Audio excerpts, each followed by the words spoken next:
Agora, nos últimos 3 jogos, as escalações vazaram. O Felipe teve que responder esse tipo de pergunta na última coletiva e ele estava até muito incomodado, dizendo que como essa pessoa é Flamengo. Olha, Alan, o torcedor que fala que o Campeonato Brasileiro já acabou, acho que não entende o que é ser Flamengo. Né? Nós tivemos grandes arrancadas aí ao longo da história, não só brasileiro, outras competições. Eu acho que está bem no início, vai ser um jogo difícil, um jogo decisivo, um jogo em que o Flamengo precisará pontuar contra o Palmeiras. Esses 4 pontos de diferença aí que o Palmeiras está na frente do Flamengo foram exatamente os 2 jogos que o Flamengo deu mole em casa e o Palmeiras conseguiu vencer. O Flamengo se atrapalhou com o Vasco no Maracanã e também contra o Inter na estreia.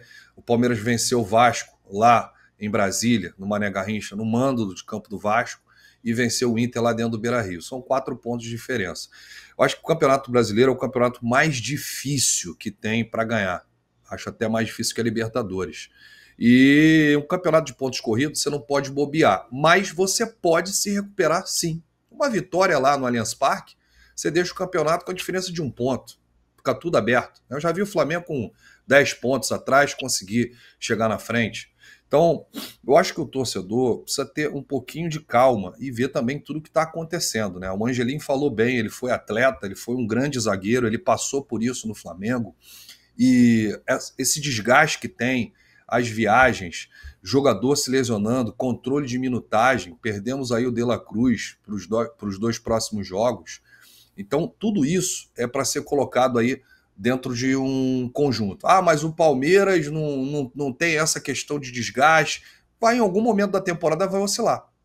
E o que o Felipe Luiz tem que encarar aí como principal objetivo é tentar conciliar tudo isso. Alguns jogadores que vêm oscilando já nessa reta, jogadores lesionados em maio, o Flamengo já sentindo o calendário. É um planejamento que tem que ser feito para você equilibrar tudo isso, né? O elenco do Flamengo hoje é o mais forte do futebol sul-americano, na minha opinião. Mas é um elenco, nesse momento, desequilibrado.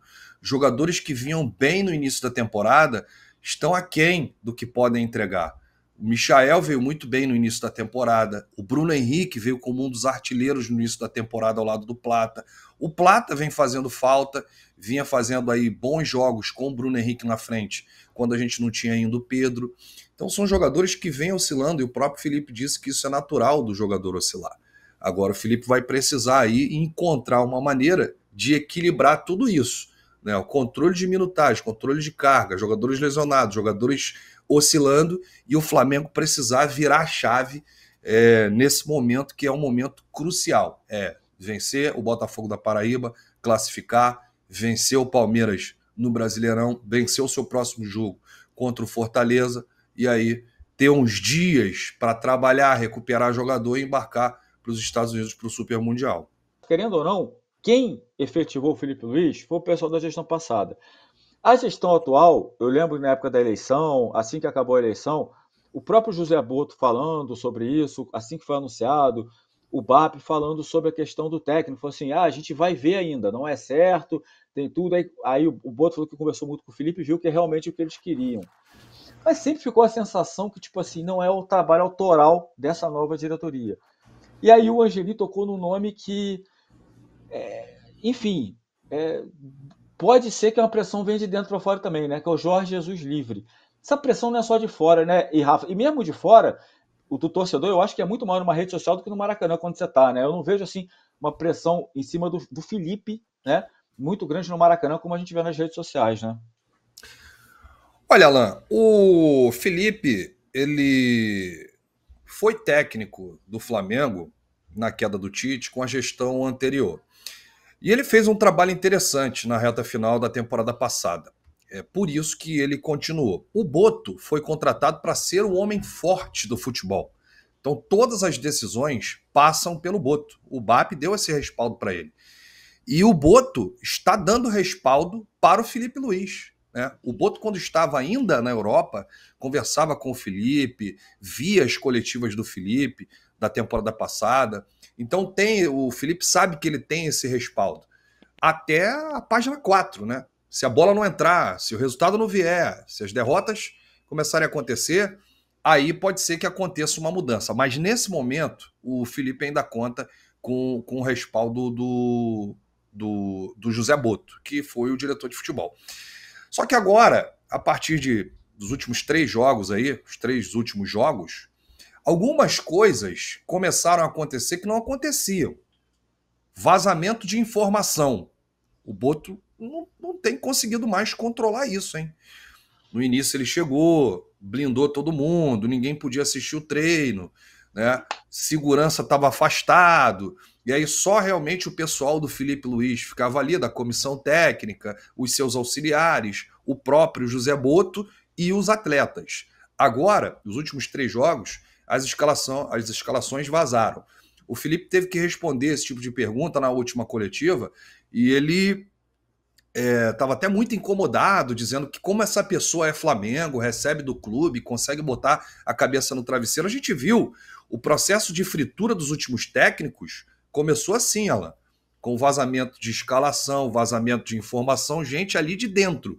Então o Felipe, ele vem aí com uma pressão externa, acho que até uma pressão pequena da torcida, não é a maioria que quer o Felipe Luiz fora, mas ele vem também com uma pressão interna de gente de dentro, que pode bater com o que você falou aí no início da sua oratória. O Felipe não era o primeiro técnico do BAP. Né? O BAP tinha todo um corpo técnico, os seus profissionais, enfim, e aí o Felipe não era, mas a torcida aprovou, apoiou, o Felipe fez um bom trabalho na reta final da última temporada, vem fazendo ainda um trabalho interessante, e agora acontecem alguns problemas, que a bola não entra, o resultado não vem, o jogador oscila, é lesão, são os problemas que a gente conhece, parece que é o filme repetido que a gente vive nas temporadas, né, em todas as temporadas. Agora, o Felipe ele tem que mostrar um pouquinho mais de repertório, né? E aí bate muito com aquilo que você falou do estilo de jogo do Felipe. Hoje, o Alcaraz está lá no Everton. O Everton vai comprar o Alcaraz. O Alcaraz está feliz lá e não quer voltar. Será que o Alcaraz não seria esse jogador, uma válvula de escape, num jogo, por exemplo, daquele contra o Botafogo, que a gente não tinha um jogador vertical, um jogador criativo? Será que o Alcaraz joga menos do que o Juninho, que foi contratado por essa gestão? Eu sei que são posições diferentes, mas dadas as circunstâncias, a posição, o estilo de jogo, o jogador não seria ideal para ter num plantel em que o time já está sofrendo em maio com desgaste, com lesão, com jogadores oscilando? Enfim, então existem alguns pontos também que não dá só para jogar na conta do Felipe. Existem alguns pontos que a diretoria vai ser cobrada lá na frente, se os resultados não aparecerem. Então essa é a minha opinião. Alô, tropa da S1 Live. A propaganda é a alma do negócio. Quer ver a sua marca estampada aqui diariamente na S1 Live? É só chamar agora no e-mail contato@s1live.com.